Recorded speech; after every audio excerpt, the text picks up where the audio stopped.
الحمدللہ رب العالمین والصلاة والسلام علی رسول الکریم اما بعد اعوذ باللہ من الشیطان الرجیم بسم اللہ الرحمن الرحیم والعصر ان الانسان لفی خسر الا الذین آمنوا وعملوا الصالحات وتواصوا بالحق وتواصوا بالصبر صدق اللہ العلی العظیم وقال النبی صلی اللہ علیہ وسلم خیرکم من تعلم القرآن وعلمہ او کما قال علیہ الصلاۃ والسلام۔ محترم عزیز اور محترم جناب ضیاء القمر فلاحی صاحب اور تمام اساتذہ کرام اور معزز اور محترم ہمارے گارجن حضرات اور خواتین اور بچیوں، السلام علیکم ورحمۃ اللہ وبرکاتہ۔ یہ انتہائی مسرت اور خوشی کا مقام ہے کہ آج ہم لوگ ایک ایسی محفل میں بیٹھے ہوئے ہیں جہاں دین کی تعلیم ہو رہی ہے، بلکہ کہا جائے کہ اس کی بنیادیں ڈالی جا رہی ہیں۔ یہ جو آج چھوٹے بچے، معصوم بچے آپ کے سامنے ہیں جن کی کارکردگی آپ نے بھی سماعت فرمائی، یہ دراصل کل کے عالم ہوں گے، قاری ہوں گے، فاضل ہوں گے، مفتی ہوں گے، محدث ہوں گے، مفسر قرآن ہوں گے۔ تو یہ قابل مبارکباد ہیں جناب ضیاء القمر فلاحی صاحب، ان کے اساتذہ کرام اور ہمارے گاؤں کے معزز حضرات جو اس کام میں مولانا کا تعاون فرما رہے ہیں، ان کے لیے ہر طرح کا تعاون دے رہے ہیں۔ یہ انتہائی قابل مبارکباد قدم ہے اور آپ لوگ اس بات کے مبارکباد کے مستحق ہیں۔ محترم حضرات، ابھی جو سورہ آپ کے سامنے تلاوت کی گئی اور ابھی تلاوت اس پروگرام کا آغاز بھی اسی صورت کی تلاوت سے اور اس کا تجویز سے ہوا تھا۔ دراصل اس صورت میں اللہ تبارک تعالیٰ فرماتے ہیں کہ سارے کے سارے کے لوگ گھاٹے میں ہیں، اور اس بات کی گواہی خود اللہ تعالیٰ نے کہا کہ زمانہ دے رہا ہے، وقت دے رہا ہے، ماضی حال مستقبل دے رہا ہے کہ سارے کے سارے لوگ گھاٹے میں ہیں، نقصان میں ہیں، ناکام اور نامراد ہیں۔ یہ ہمارا ماضی بھی بتا رہا ہے اور حال بھی بتا رہا ہے، اور مستقبل کے ہم دیکھ رہے ہیں کہ کیا حالات ہیں اس کے اور کیا اندازہ کیا جا سکتا ہے۔ تو اللہ تعالیٰ زمانے کو شاہد بنا رہا ہے اور لوگوں سے کہہ رہا ہے کہ دیکھ لو، اگر تمہارا رویہ بھی اگر ان قوموں کا جیسا ہوا جنہوں نے اللہ کی نافرمانی کی، اللہ کی اطاعت نہیں کی، اللہ کو مانا لیکن اللہ کی نہیں مانا، تو ان کا انجام کیسا ہوا؟ قوم عاد، قوم سمود کا انجام کیسا ہوا؟ اور اے امت کے لوگوں، اے امت محمدیہ صلی اللہ علیہ وسلم، اگر تم نے بھی ایسا ہی رویہ اختیار کیا تو یقیناً تم گھاٹے میں اور نقصان میں رہو گے۔ لیکن اللہ تعالیٰ نے اس کا علاج بھی بتا دیا کہ آخرکار اس خسران اور ناکامی کا اور اس مسئلے کا حل کیا ہے۔ تو اللہ تعالیٰ نے اس سورہ میں اس مسئلے کا نسخہ بتا دیا، اور وہ نسخہ یہ ہے کہ ہمارے 4 چیزیں ایسی بتائی گئی اللہ تعالیٰ نے اس سورہ میں جس کے ذریعے ہم ناکام نہیں ہوں گے بلکہ کامیاب اور بامراد ہوں گے، اس دنیا میں بھی کامیاب ہوں گے، اور آخرت کی ہمیشہ ہمیشہ کی کامیابی ہمارے اور آپ کے مقدر میں لکھی جائے گی انشاءاللہ۔ تو پہلی چیز بتایا گیا کہ والعصر الانسان لفی خسر الا الذین آمنوا وعملوا الصالحات، کہ وہ لوگ جو ایمان لائے اللہ پر۔ ایمان کا ایک تصور وسیع تصور ہے جو ہم سب جانتے ہیں کہ خدا پر ایمان لانا ہے، اس کے رسول پر ایمان لانا ہے، انبیاء پر ایمان لانا ہے، ان کی کتابوں پر ایمان لانا ہے، آخرت پر ایمان لانا ہے، دنیا پر ایمان لانا ہے، عقیدے پر ایمان لانا ہے۔ تو گویا کہ ساری چیزیں ایمانیات میں آ جاتی ہیں، اس پر ایمان لانا ہے۔ تو پہلی شرط یہ ہے کہ ہم کامیابی کی پہلی شرط یہ ہے کہ ہم ایمان لائیں خدا پر، اس کے رسول پر، اور اس کی کتابوں پر، آخرت پر، اور اس دنیا میں جب ہم پھر دوبارہ اس دنیا سے موت ہوگی، پھر دوبارہ اٹھائے جائیں گے تو اس میں پھر ہمارا حساب کتاب لیا جائے گا، اس پر بھی ہمارا عقیدہ ہے۔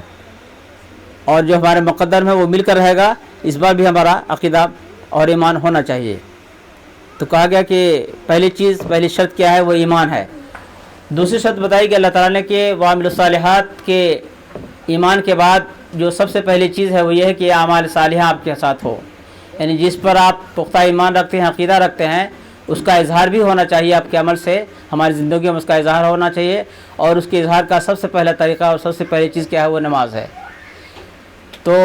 نماز ہے، زکوٰۃ ہے، حج ہے، وہ ساری چیزیں، ساری عبادات ہیں جو اس میں شامل ہوتی ہیں کہ نماز کے بعد ساری عبادات ہم کو کرنی ہے، اللہ سے تعلق مضبوط کرنا ہے۔ اور پھر قرآن جو اس کا ہماری ہدایت کے لیے نازل ہوا ہے، جو ہدی للناس بھی ہے اور ہدی للمتقین بھی ہے، تمام متقیوں کے لیے ہدایت ہے، تو وہ ساری باتیں، پوری شریعت، پورا نظام اسلامی اس میں داخل کر دیا گیا ہے۔ تو اس پر ہم کو عمل کرنا ہے کہ جو اللہ تعالیٰ، اللہ کے رسول صلی اللہ علیہ وسلم جو کر کے گئے ہیں ان کے مطابق اس پر ایمان بھی لانا ہے اور ان کی ماننا بھی ہم کو ہے، اس کی اطاعت اور مکمل پیروی کرنی ہے، تبھی کامیابی ملے گی۔ تو یہ دوسری شرط ہوئی۔ اور تیسری شرط یہ ہوئی کہ جس بات پر ایمان لائے ہیں اور جس پر ہم عمل کر رہے ہیں، تو ایسا نہیں کہ وہ ہمارے اندر محدود رہ جائے، بلکہ اس کو پھیلانے کی کوشش کی جانی چاہیے، کہ کہا کہ وَتَوَاصَوْا بِالْحَقِّ، کہ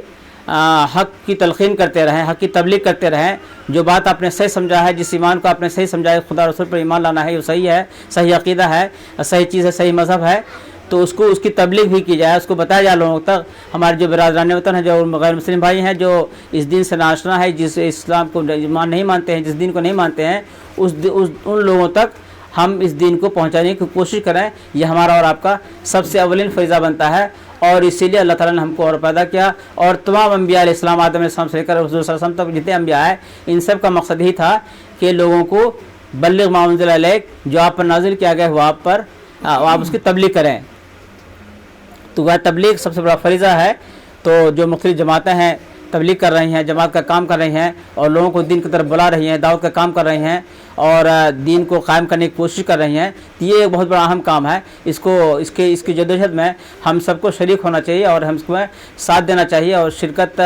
اس کے جسمانی لحاظ سے بھی ہو اور مالی لحاظ سے بھی ہو، تاکہ اس دین کا فروغ ہو جائے۔ اور یہی اسی کا ایک طریقہ یہ ہے کہ ہم مختلف ادارے اور دستگاہیں قائم کریں، تاکہ دین کا فروغ ہو، اور یہ بچوں، جو نونہال بچے ہیں جو ابھی گندی نلیوں میں کھیل کود رہے تھے، وہ پاکیزہ ماحول میں آ جائیں، اس ماحول میں شامل ہو جائیں، اور وہ اس بات کی کوشش کریں کہ وہ اپنے آپ کو سنبھال لیں اور اپنی اصلاح فرما لیں۔ تو یہ ایک بہترین طریقہ ہے۔ اور چوتھی چیز، جو چوتھا نسخہ بتایا اللہ تعالیٰ نے، وہ یہ ہے کہ تواصی بالصبر، کہ اس میدان میں جب آپ مذہب اسلام قبول کریں گے، جب آپ مسلمان ہو جائیں گے، پوری تاریخ گواہ ہے صحابہ کرام کو، انبیاء علیہ السلام کو چرا گیا اور کس طرح تکلیف پہنچائی گئی، اور صحابہ کرام کو کس طرح اذیتیں دی گئی، وہ ساری تاریخ میں واقعات موجود ہیں۔ وقت کچھ کم ہے، اس وجہ سے ہم لوگوں کو اس بات کی تاریخ ہم پڑھ سکتے ہیں، اور ابھی اچھا موقع ہے، سیرت نبی کا موقع ہے، ماہ ربیع الاول چل رہا ہے، اس موقع سے ہم چاہیں تو بہتر سے بہتر طور پر عمل کر سکتے ہیں اور اس کی تبلیغ بھی کر سکتے ہیں۔ اور کہا یہ جا رہا ہے کہ اس میدان میں، ان حالات میں تم کو بہت پریشانیاں آ سکتی ہیں، اور مصائب سے تم دوچار ہو سکتے ہو، تو ان مصائب کو جھیلنا ہے اور برداشت کرنا ہے، اور اس پر ثابت قدم رہنا ہے، صبر کرنا ہے اس پر۔ اور صبر کا بدلہ ہم سب جانتے ہیں کہ یہ صبر کا بدلہ جنت ہے۔ تو ان حالات میں جب ہم تبلیغ کریں گے اور خود نماز پڑھنے کی کوشش کریں گے، آج کے حالات، ہندوستان کے حالات کیسے ہم سب جانتے ہیں کہ ہم کو نماز پڑھنے میں بھی پریشانی ہو رہی ہے، اور برادران وطن ہم سے اتنے ناراض ہیں کہ وہ ہم کو نماز پڑھنے بھی نہیں دینا چاہتے ہیں، چاہے وہ پلیٹ فارم ہو، چاہے مساجد ہو، چاہے اپنے گھروں میں بھی ہو، ہمارے گھروں میں بھی ہم کو نماز پڑھنے نہیں دی جا رہی ہے۔ تو حالات بد سے بدتر ہوتے جا رہے ہیں۔ اس کی وجہ صرف اور صرف یہ ہے کہ ہم نے اپنے دین کو اپنے اندر محدود کر رکھا ہے، اپنے دین کو سمیٹ رکھا ہے، اس کو پھیلانے کی، اس کو تبلیغ کرنے کی کوشش نہیں کی ہے۔ تو اگر اس کی ضرورت اگر ہم محسوس کرتے ہیں کہ ہم ایک باعزت زندگی گزاریں اور مسلمان معزز و محترم ہو جائیں، تو ہم کو اس دین کی تبلیغ کرنی ہوگی، اور اس کے نتیجے میں جو مصائب اور مسائل آئیں گے، جو مصیبتیں آئیں گی، جو پریشانیاں ہوں گی، اس کو برداشت کرنا ہوگا، جھیلنا ہوگا۔ تو یہ 4 اہم ترین نسخے ہیں، اگر ہم اس کی طرف کوشش کریں اور توجہ دیں تو یقیناً کامیابی ہمارا قدم چومے گی۔ اللہ تعالیٰ سے دعا ہے کہ ہم کو اور آپ کو عمل کی توفیق عطا فرمائے، اور ایک بار پھر ہم تمام اس کو مدرسگاہ کے جو نظم ہے اس کو مبارکباد دیتے ہیں، اور جو ہمارے گاؤں کے حضرات ہیں، لوگ ہیں، ان کو بھی مبارکباد دیتے ہیں کہ اس پروگرام میں شامل ہو رہے ہیں اور اس کا ہر طرح سے تعاون کر رہے ہیں۔ اللہ تعالیٰ ان کی نیکیوں کو قبول فرمائے، اور جو کر رہے ہیں ان سب کو قبول فرمائے۔ اللہ تعالیٰ ہم کو عمل کی توفیق عطا فرمائے۔ وقولوا قولی ھذا واستغفر اللہ لي۔